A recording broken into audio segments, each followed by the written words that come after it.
हाँ भाई आ गए।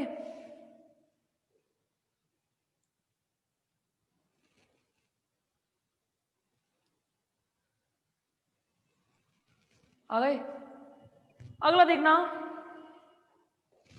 अगला जो है उसका नाम है संकुल की ज्यामिति।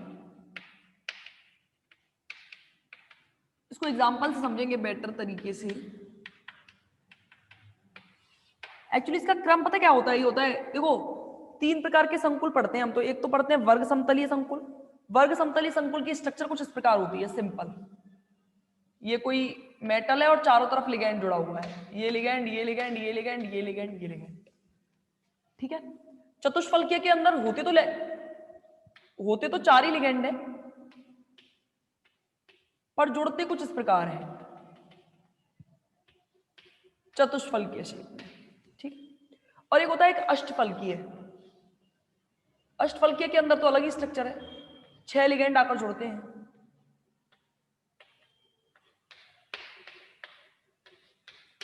ठीक है। और इनमें डेल्टा का क्रम कुछ इस प्रकार होता है, देखो भाई, स्क्वायर प्लेनर तो इसके लिए मैं ले रही हूं SP,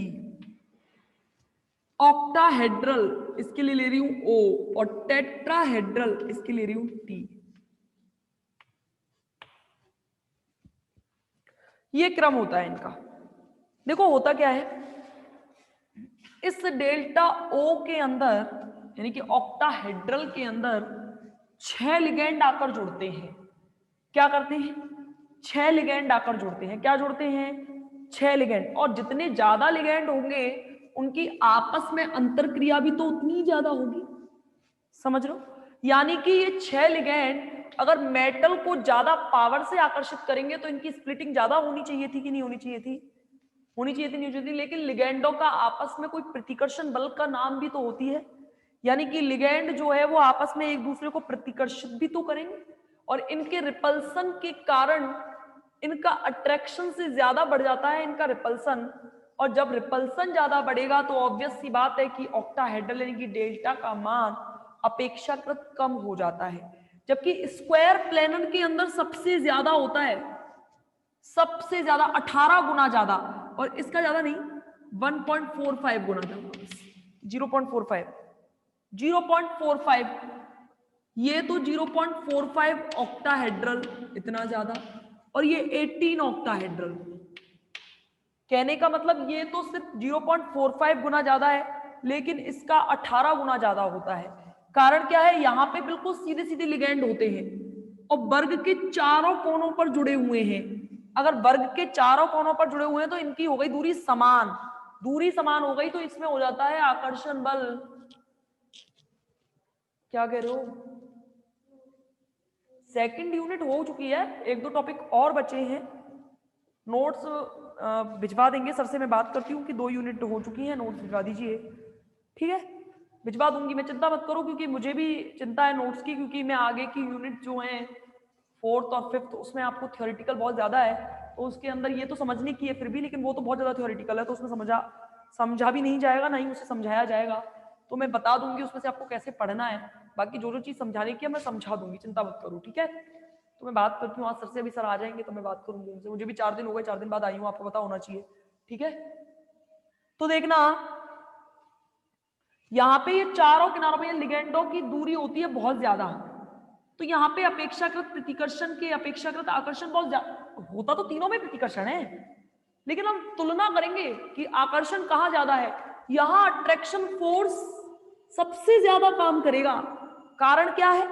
लिगैंड और मेटल के बीच जितना ज्यादा अट्रैक्शन फोर्स होगा वो उसका स्प्लिटिंग उतनी ज्यादा ही करेगी, विपाटन उसका सबसे ज्यादा करेंगे लिगैंड धातु का। यहाँ पे ये दोनों चारों एक दूसरे से समान दूरी पर हैं, लेकिन दूरी थोड़ी ज्यादा है, तो इसलिए इनका प्रतिकर्षण बल तो हो जाएगा कम, लेकिन आकर्षण बल क्या हो जाएगा? ज्यादा। तो इसकी वजह से इसमें सबसे ज्यादा स्प्लिटिंग यानी कि इसमें सबसे ज्यादा विपाटन होता है, जबकि इसके अंदर सबसे कम, क्योंकि इसमें आकर्षण बल से ज्यादा प्रतिकर्षण बल काम करता है, तो यहां सबसे कम स्प्लिटिंग होती है। जबकि इसमें देखो लिगैंड बीच का स्थिति है, इसकी बीच की, मतलब बीच की कैसी कि ऐसी है कि यहाँ ठीक है, ना तो लिगैंड ज्यादा दूर है ना ज्यादा पास है, तो इसीलिए इसमें स्प्लिटिंग जो होती है वो कैसी होती है, इन दोनों के बीच में इसकी सबसे ज्यादा स्क्वायर प्लेनर की क्या होती है, सबसे ज्यादा। आपके देखना सिलेबस के अंदर ये टॉपिक दिया हुआ है, splitting among octahedral, tetrahedral and क्या, स्क्वायर प्लेनर कॉम्प्लेक्सेस। अब जो अगला टॉपिक है, यानी टॉपिक नहीं, अब हम इसको एक, ये जो समझा है ना मैंने स्प्लिटिंग में पैटर्न, इसको एक एग्जांपल से बात करते हैं। सबसे पहले बात करेंगे अष्टफल के संकुलों के लिए। क्या कारण है, कब कब कौन कौन सी चीजें इफेक्ट करेंगी, इसको उदाहरण से समझेंगे। संकुलों की ज्यामिति से क्या क्या फर्क पड़ेगा डेल्टा पर, और क्यों पड़ा, किस लिए पड़ा, इसके बारे में हल्का सा डिटेल दे दी है। तो देखो क्या होता है, आपको अच्छे से पता है कि अष्टफलकीय संकुलों में दो सेट बन जाते हैं, डी कक्षकों के बन जाते हैं दो सेट। 5 डी कक्षक होते हैं ना, इनके दो सेट बन जाते हैं। नीचे तो होता है T2G और ऊपर होता है बच्चों EG। होता है कि नहीं होता? T2G के जो होते हैं वो 3 कक्षक होते हैं, कौन कौन से, DXY, DYZ, DZX। और EG के कौन कौन से होते हैं, DX² - Y², DZ²। है या नहीं? अगर मैं D1 कॉन्फ़िगरेशन की बात करूं तो विन्यास क्या होगा, केवल T2G1 होगा या नहीं होगा? अरे ये 3 ही तो हैं। D1 कॉन्फ़िगरेशन की बात कर रहे हो तो इलेक्ट्रॉन यही तो जाएगा। D2 की बात कर रहे हो तो T2G2 होगा कि नहीं होगा, और D3 की बात कर रहे हो तो T2G3 होगा कि नहीं होगा। अब देखो इसके बाद जो चौथा इलेक्ट्रॉन जाएगा, यानी कि D1, D2, D3 के लिए तो सेम है, लेकिन जो चौथा इलेक्ट्रॉन जाएगा डिपेंड करेगा कि डेल्टा का मान कितना ज्यादा है। डेल्टा का मान जितना कम होगा, ध्यान समझना, डेल्टा का मान, ये सेकंड ईयर में आपको जिसने भी इनऑर्गेनिक पढ़ाई होगी उसने बताया होगा इस बारे में। ये तो मैं तो ये थोड़ी सी डिटेल ज्यादा एक्स्ट्रा दे रखा है, लेकिन सेकंड ईयर में इनऑर्गेनिक में इसको बहुत अच्छे से पढ़ते हैं हम, जहां पे हम डी ब्लॉक एलिमेंट्स पढ़ते हैं। देखो भाई, ये दो दूरी है इन दोनों के बीच की, दोनों के बीच की दूरी ही तो डेल्टा ओ कहलाती है। इन दोनों के बीच की दूरी जितनी कम होगी, इलेक्ट्रॉन उतनी फास्ट वेग से ऊपर जाएगा कि नहीं जाएगा। अगर डेल्टा ओ का मान कम होगा, डेल्टा ओ का मान कम होगा तो ऑब्वियस सी बात है मेरा विन्यास जो होगा, चौथा इलेक्ट्रॉन D4 में यहां जाएगा।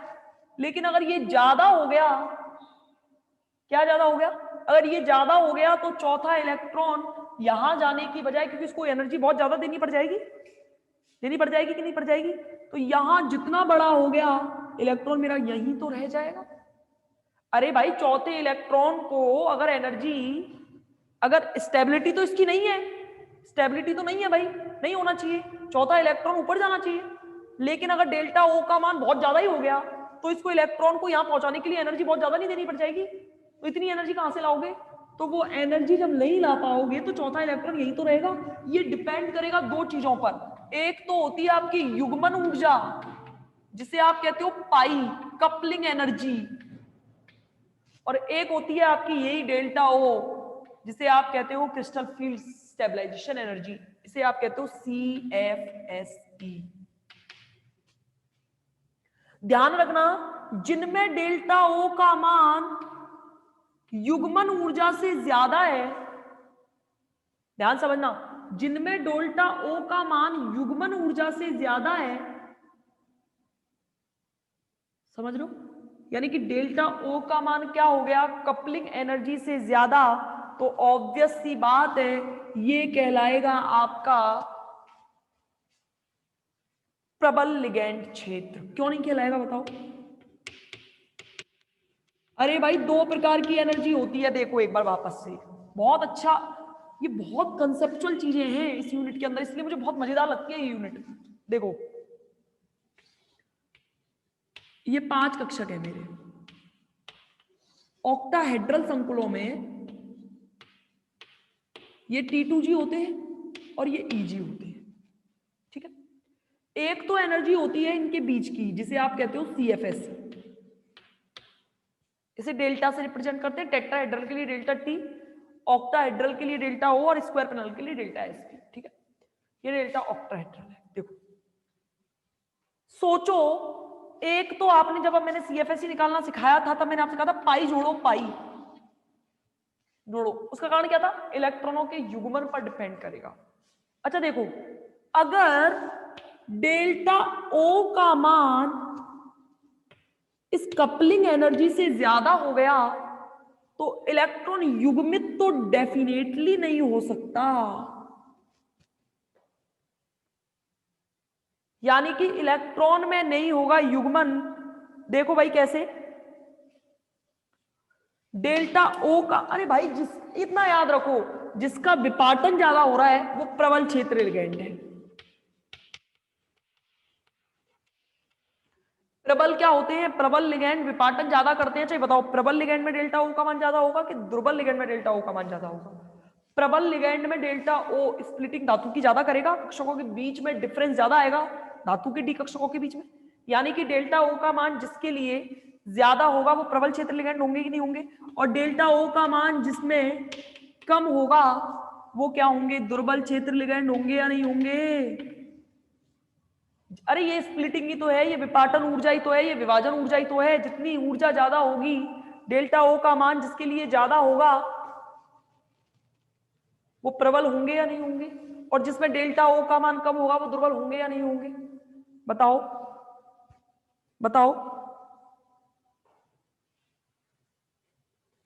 तो फिर क्या होते हैं? देखो भाई, जिसमें डेल्टा O का मान इस पाई से ज्यादा होता है, तो देखो भाई, जैसे मैं इलेक्ट्रॉन, देखो D1 D2 D3 से तो कोई फर्क पड़ नहीं रहा, ये फर्स्ट ईयर पढ़ा है कि नहीं पढ़ा, वो सेकंड ईयर पढ़ा है नहीं पढ़ा? D1 D2 D3 में तो इलेक्ट्रॉन यही जाना है, डिपेंड करेगा D4 और D5 और D6 का विन्यास क्या होगा। तो देखो, डेल्टा O का मान जिसके लिए ज्यादा होगा, यानी कि ये वैल्यू बढ़ गई है, और अगर ये वैल्यू बढ़ी है, देखो दो कंपैरिजन करके बताती हूं दो चीजों में।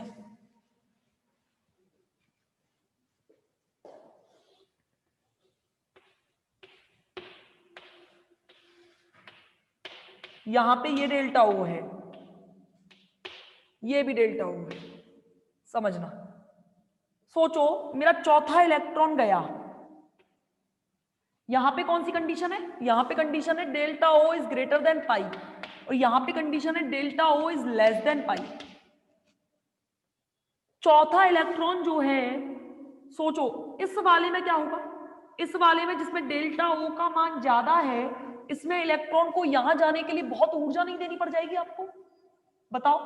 और अगर बहुत ऊर्जा देनी पड़ेगी तो बेचारा वो तो पहला चौथा इलेक्ट्रॉन ये सोचेगा कि काय को ऊपर जाऊं, मैं तो यहीं रह जाता हूं, मेरे लिए इतनी एनर्जी मुझे मिलेगी नहीं। अरे भाई, यहां जाने के लिए 100 जूल एनर्जी चाहिए और यहीं जाने के लिए 50 जूल चाहिए। लेकिन इसमें देखना, इसमें चौथा इलेक्ट्रॉन जितनी देर में यहां आएगा इतनी देर में तो यहां चला जाएगा। यानी कि ध्यान रखना, जिसमें जिसमें नीचे की तरफ युग्मन होता है इन्हें कहते हैं निम्न चक्रण संकुल। इसी नाम से पेपर में आता है, इसलिए बच्चे बड़े कंफ्यूज होते हैं। और ये कहलाता है उच्च चक्रण संकुल। ये मैंने कैसे याद रख रखा है? तो मैंने हमेशा से ऐसे ही याद रख रखा है। सबसे पहले मैं तो ये याद रखती हूं कि प्रबल लिगैंड के लिए क्या होता है, तो मैं बस इतना याद रखती हूँ, मुझे सिर्फ डेल्टा O याद रखना है। जिसमें डेल्टा O का मान ज्यादा होगा वो होगा प्रबल लिगैंड, और अगर प्रबल लिगैंड होगा तो डेल्टा O की वैल्यू बहुत ज्यादा बढ़ जाएगी, तो इलेक्ट्रॉनों का जो युग्मन है वो नीचे ही होने लगेगा, और नीचे होने लगाएगा तो नीचे की तरफ ही चक्रण बनने लग गए, इसलिए इनको कहते हैं निम्न चक्रण संकुल। और ये चूंकि इलेक्ट्रॉन ऊपर जाके बनाता है चौथा इलेक्ट्रॉन, तो इसको कहते हैं उच्च चक्रण संकुल। कैसे कहते हैं? उच्च चक्रण संकुल। और ये हम पढ़ के आ चुके हैं ना, CFSE की गणना की थी कि जब प्रबल लिगैंड होगा तो मेरा इलेक्ट्रॉन जो है वो यही विन्यास यहीं पे जाएगा, तो इसलिए इसको कहते हैं निम्न चक्रण संकुल और इसे कहते हैं उच्च चक्रण संकुल। समझ में आया या नहीं? पहले तो मुझे ये बताओ, ये बहुत ही इंपॉर्टेंट थ्योरी है, ये पेपर के अंदर इतना काम आता है, बच्चे बड़े कंफ्यूज होते हैं, लेकिन डिटेल्स बहुत अच्छे से कंसेप्ट वाइज समझाया है मैंने। बताओ आया या नहीं? आया या नहीं? बताओ जल्दी, हाँ या ना?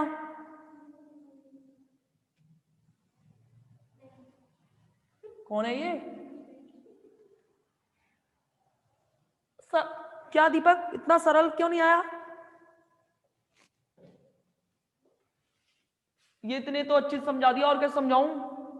डेल्टा O का मान जिसमें ज्यादा होगा ऑब्वियस सी बात है भाई, डेल्टा ओ में जिसमें मान ज्यादा होगा, जब ये ज्यादा सीढ़ियों पे चढ़ना है, अगर सीढ़ियां बहुत ज्यादा ऊंची हैं तो बेचारा वो सोचेगा कोई आने वाला आदमी कि यहीं बैठ जाऊं, मैं ऊपर क्यों जाऊं। और जब इलेक्ट्रॉनों का चक्रण नीचे ही होगा बच्चों, तो इनको कहते हैं निम्न चक्रण संकुल, इनको कहते हैं उच्च चक्रण संकुल। आया या नहीं आया बताओ?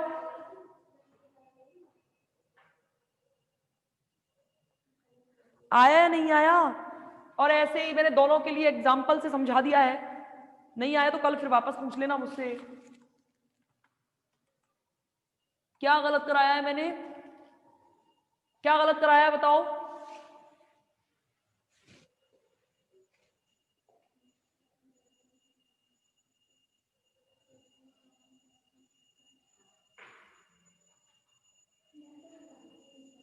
जिसमें डेल्टा ओ का मान ज्यादा होगा वो आपके निम्न चक्रण संकुल होंगे, जिसमें डेल्टा ओ का मान कम होगा वो उच्च चक्रण संकुल होंगे। क्या गलत कराया है बताओ?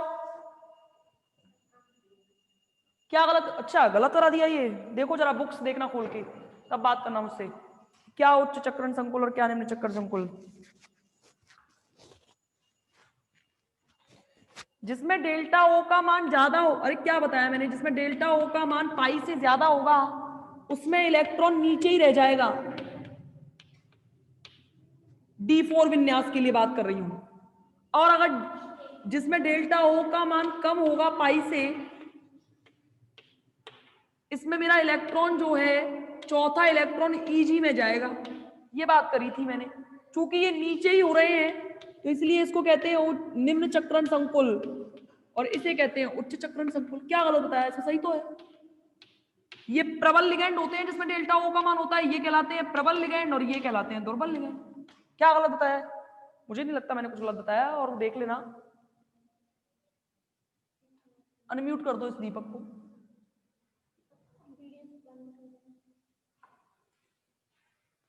कर दो अनम्यूट, वीडियो बंद। ऑक्टाहेड्रल से कंपैरिजन करते हैं हम जब भी करते हैं, तो ये ध्यान रखना टेट्राहेड्रल। आपको ये समझ में नहीं आ रहा ये ज्यादा क्यों हुआ है ना? Yes ma'am. ये ज्यादा कैसे हुआ? चलो कल बताती हूँ, मेरे क्लास का टाइम हो गया, कल बताती हूँ मैं ना अच्छे से एक बार। इसको वापस से दोबारा बात कर लेंगे दीपक, ठीक है? Okay ma'am. ओके।